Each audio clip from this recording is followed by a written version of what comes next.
श्रीला प्रभुपाद की जय, गुरु गौरांग की जय। तो कल के सत्र में हमने सुना था कि भक्ति योग के द्वारा ही साधक भगवान के आनंदमय गौरवशाली चरण कमलों का दर्शन प्राप्त कर सकता है।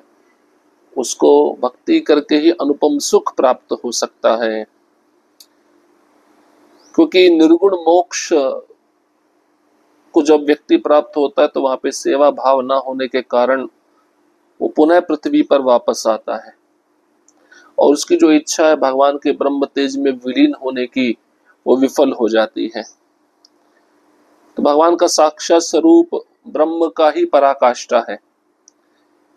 तो भगवान के शरीर से जो ब्रह्म तेज निकलता है उसी में ही सब प्रकार के लोक विद्यमान रहते हैं। तो जैसे भगवान की जो दिव्य गुण है उसमें विरोधाभास कैसे आता है।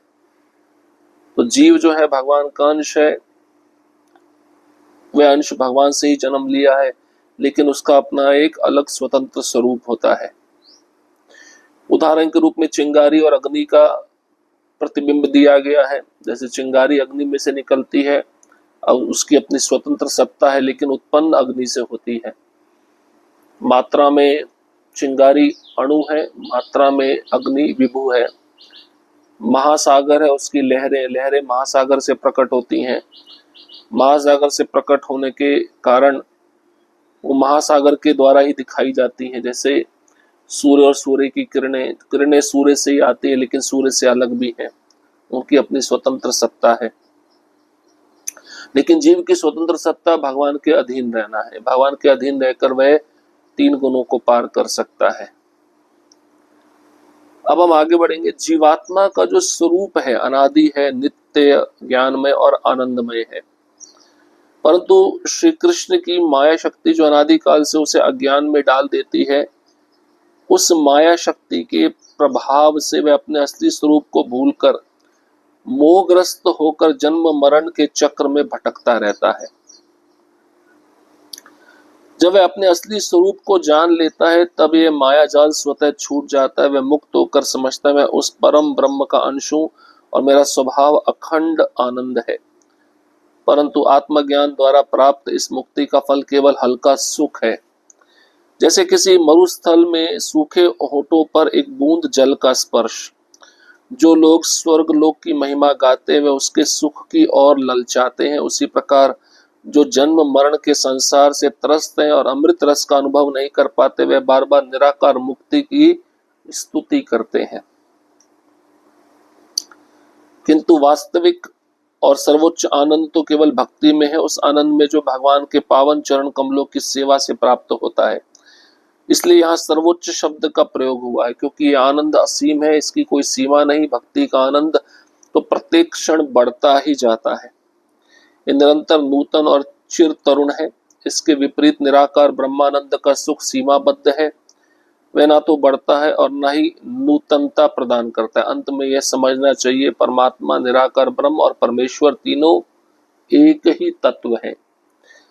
इस एकत्व में भेद मिट जाता है, पर फिर भी अपने शाश्वत स्वरूप से जीव सदा भगवान से भिन्न है और सदा साथ ही उनके अंश होने से अभिन्न भी है।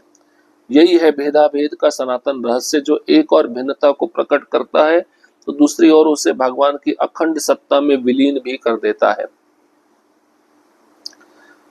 अंततः यही हमारा अंतिम और अटल निष्कर्ष है, पूर्णतः युक्ति संगत और दोष रहित, कि जीवात्मा और परमात्मा यद्यपि एक ही दिव्य तत्व के अभिन्न अंश है, तथापि उनमें शाश्वत भिन्नता भी विद्यमान है। श्री सनातन गोस्वामी बताते हैं कि यहाँ तक कि शंकराचार्य ने भी यह स्वीकार किया है कि जीवात्मा सदा परमात्मा के अधीन ही रहती है। उन्होंने विनय पूर्वक प्रार्थना की, हे प्रभु, जब हमारे मध्य का सारा भेद मिट जाए तब भी मैं आपका ही रहता हूं, किंतु आप कभी मेरे नहीं होते। जैसे तरंग सागर की होती है, पर सागर कभी तरंग का नहीं होता। तो जीवात्मा जो भगवान का अंश है, उसके स्वरूप का वर्णन किया जा रहा है। ये भी अनादि है, ये शाश्वत है, आनंदमय है, नित्य है, ज्ञानमय है। जो गुण भगवान में वही गुण जीवात्मा में है, लेकिन अणु मात्रा में है। परंतु श्री कृष्ण की माया शक्ति क्या करती है, इस जीव को अनादिकाल से अज्ञान में डाल देती है। इसलिए प्रभुपाद जी कहते हैं, सिंस टाइम इमेमोरियल, अनादिकाल से जीव इस संसार की माया शक्ति में फंसा हुआ है। अब माया शक्ति जब अपना प्रभाव दिखलाती है तो जीव अपने असली स्वरूप को भूल जाता है कि मैं कृष्ण का दास हूं, और मोहग्रस्त होकर जन्म मरण के चक्र में घूमता रहता है, भटकता रहता है। और जब जीवात्मा भक्ति के द्वारा अपनी असली स्वरूप को जान लेता है तो माया जाल से वह छूट जाता है, मुक्त होकर समझता है मैं परब्रह्म भगवान का अंश हूं और मेरा स्वभाव अखंड आनंद है। तो आत्मज्ञान द्वारा प्राप्त इस मुक्ति का फल केवल हल्का सुख है। जो मुक्ति चाहते हैं, निर्गुण मोक्ष चाहते हैं, उनको हल्का सुख मिलता है। उदाहरण के रूप में जैसे किसी रेगिस्तान मरुस्थल में सूखे होठों पर एक बूंद का जल स्पर्श हो जाए। समझ लीजिए कोई प्यासा व्यक्ति है, रेगिस्तान में घूम रहा है पानी पीने के लिए, लेकिन उसके होंठ पे एक बूंद जल गिराया जाए, उसको क्या सुख मिलेगा? निर्गुण मोक्ष मुक्ति इस प्रकार का सुख है। अब जो लोग स्वर्गलोक की महिमा गाते हैं, उनके लिए वहां का सुख उनको ललचाता है। उसी प्रकार जो जन्म मरण के संसार से दुखी हैं, जो भक्ति के अमृत रस का अनुभव नहीं कर पाते, वे बार बार निराकार मुक्ति की स्तुति करते रहते हैं। लेकिन वास्तविक और सर्वोच्च आनंद तो केवल भक्ति में है, क्योंकि उस अवस्था में भगवान का भक्त भगवान के चरण कमलों की सेवा में संलग्न रहता है। इसलिए सर्वोच्च शब्द का प्रयोग हुआ है। तो भक्ति का आनंद असीम है, उसकी कोई सीमा नहीं है। भक्ति का आनंद प्रत्येक क्षण बढ़ता जाता है। भक्ति निरंतर नई बनी रहती है, तरुण बनी रहती है, और इसके विपरीत निराकार ब्रह्मानंद का जो सुख है वो एक सीमा से बंधा हुआ है। ना तो ये बढ़ता है, ना ये नवीनता को प्राप्त करता है। तो परमात्मा, निराकार ब्रह्म, परमेश्वर तीनों एक ही तत्व हैं। फिर भी अपने शाश्वत स्वरूप से जीव सदा भगवान से भिन्न है। जीव का अपना स्वरूप है तो भगवान से भिन्न, लेकिन जन्म भगवान से लिया है, तो भगवान का है भी और भगवान का नहीं भी है। इसको कहते हैं अचिंत्य भेदाभेद तत्व। तो भगवान से भिन्न है और साथ ही साथ उनके अंश होने के कारण उनसे अभिन्न भी है।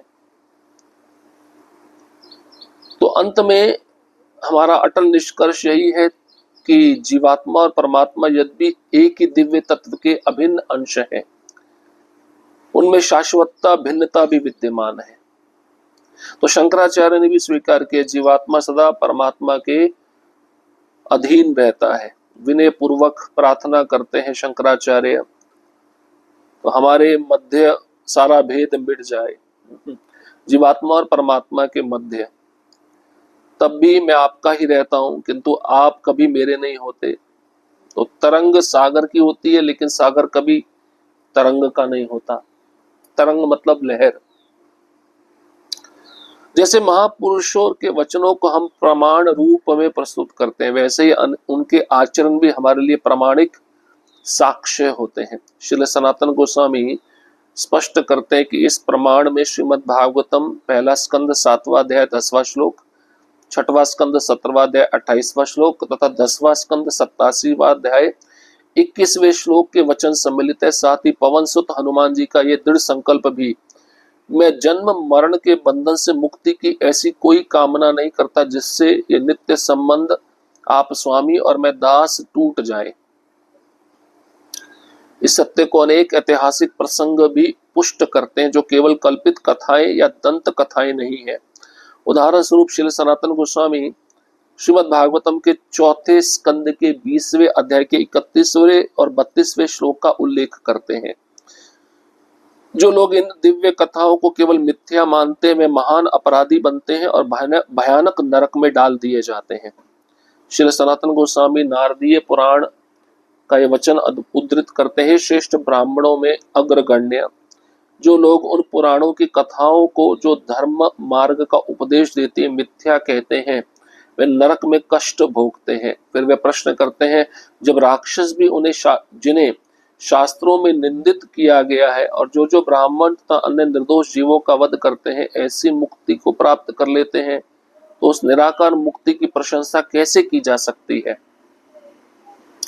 श्री सनातन गोस्वामी स्पष्ट करते कि राक्षसों द्वारा अन्य जीवों का वध करना श्रीमद् भागवतम के 10वें स्कंद के 4थे अध्याय के 40वें श्लोक में कंस के मंत्रियों की सलाह में वर्णित है।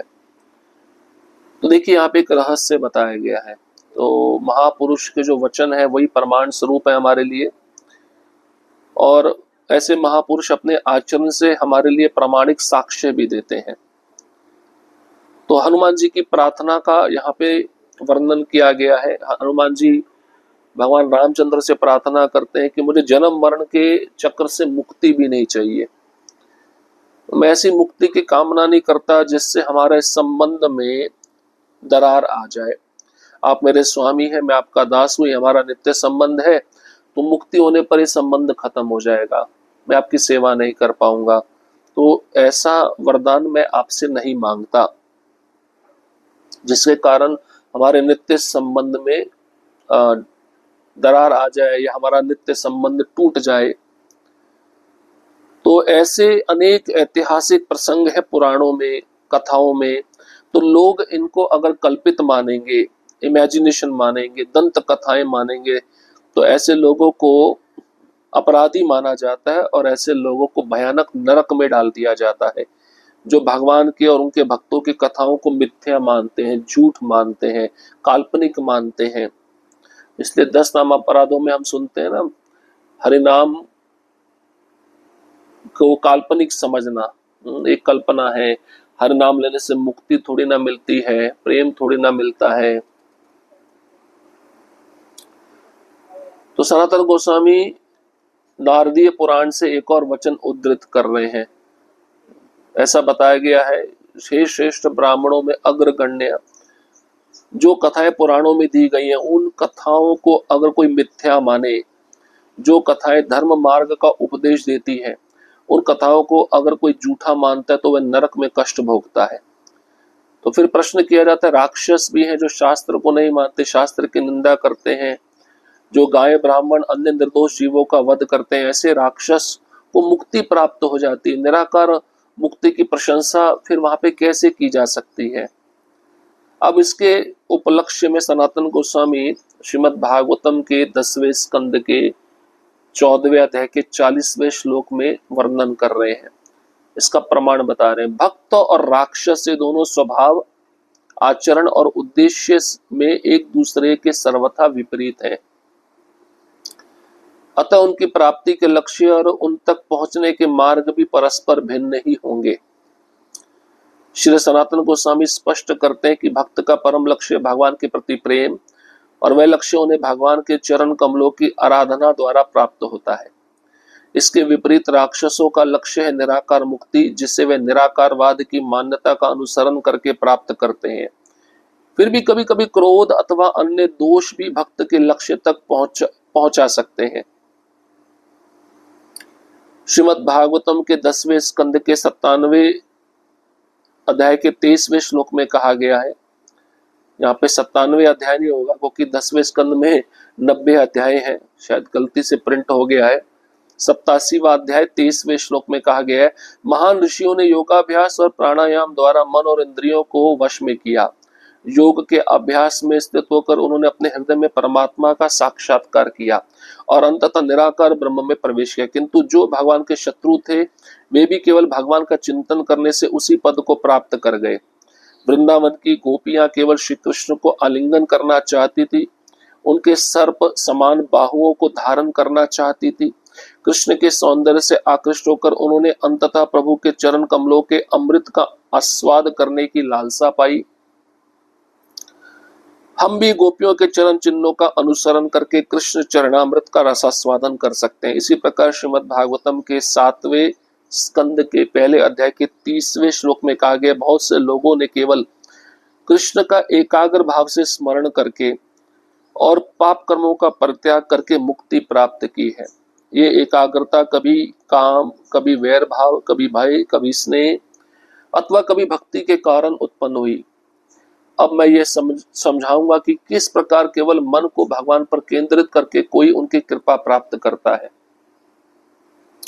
तो देखिए, भक्त और राक्षस के बारे में बता रहे, दोनों का स्वभाव, आचरण, उद्देश्य एक जैसे नहीं होते। तो दोनों के लक्ष्य की प्राप्ति भी, उन तक पहुंचने का मार्ग भी अलग अलग होता है।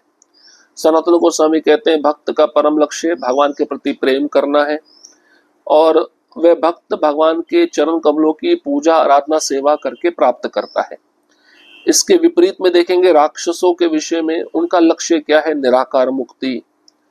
ऐसे राक्षस निराकारवाद की मान्यता का अनुसरण करके भगवान के ब्रह्म तेज में विलीन होना चाहते हैं। फिर भी कभी कभी क्रोध अथवा अन्य दोष भी भक्त के लक्ष्य तक पहुंचा सकते हैं। तो महान ऋषि ने योगाभ्यास और प्राणायाम द्वारा मन और इंद्रियों को वश में किया। योग अभ्यास में स्थित होकर उन्होंने अपने हृदय में परमात्मा का साक्षात्कार भी किया। अंततः वे कहां पहुंचे? निराकार ब्रह्म में प्रवेश किए। किंतु जो भगवान के शत्रु हैं, एक तरफ ऋषि मुनियों की बात हो रही है जो ध्यान करके ब्रह्म तेज में लीन हो जाते हैं, दूसरी तरफ भगवान के शत्रुओं की बात की जा रही है जो केवल भगवान का चिंतन करने से उसी ब्रह्म तेज की प्राप्ति करते हैं, जो ब्रह्म तेज की प्राप्ति ऋषि मुनि किए हैं योगाभ्यास और प्राणायाम द्वारा। तो वृंदावन की गोपियां केवल श्री कृष्ण को आलिंगन करना चाहती हैं, कृष्ण के सर्प जैसी बाहुओं को धारण करना चाहती है। कृष्ण के सौंदर्य से आकृष्ट होकर वे गोपियां अंततः प्रभु के चरण कमलों के अमृत का आस्वादन करने की लालसा प्राप्त करती हैं। तो हमें भी गोपियों के चरण चिन्हों का अनुसरण करके कृष्ण के चरणामृत का रसास्वादन करना चाहिए। तो भागवतम के 7वें स्कंद के पहले अध्याय के 30वें श्लोक में कहते हैं, बहुत से लोग कृष्ण को एकाग्र चित्त भाव से स्मरण करके पाप कर्मों का परित्याग करके मुक्ति प्राप्त कर लेते हैं। इसमें उदाहरण है, कोई वैर भाव से कृष्ण को प्राप्त किया, कोई एकाग्रता काम भाव से प्राप्त किया, कोई भय से प्राप्त किया, कोई स्नेह अथवा भक्ति के कारण कृष्ण के चरण कमलों को प्राप्त किया। अब हमें समझाया जाएगा किस प्रकार अपने मन को भगवान पर केंद्रित करके भगवान की कृपा प्राप्त की जा सकती है। तो शत्रु है और ऐसे ऋषि मुनि जो योग अभ्यास करते, दोनों को एक जैसी गति प्राप्त होती है, निराकार ब्रह्म में विलीन हो जाना। लेकिन भक्त तो साक्षात भगवान के धाम में जाकर उनके स्वरूप को देखकर उनकी सेवा में नियुक्त हो जाता है और निराकार ब्रह्म में निराकार ब्रह्म के तेज में लीन होने की अपेक्षा जो आनंद भक्ति में है, वो आनंद किसी और मार्ग में नहीं है।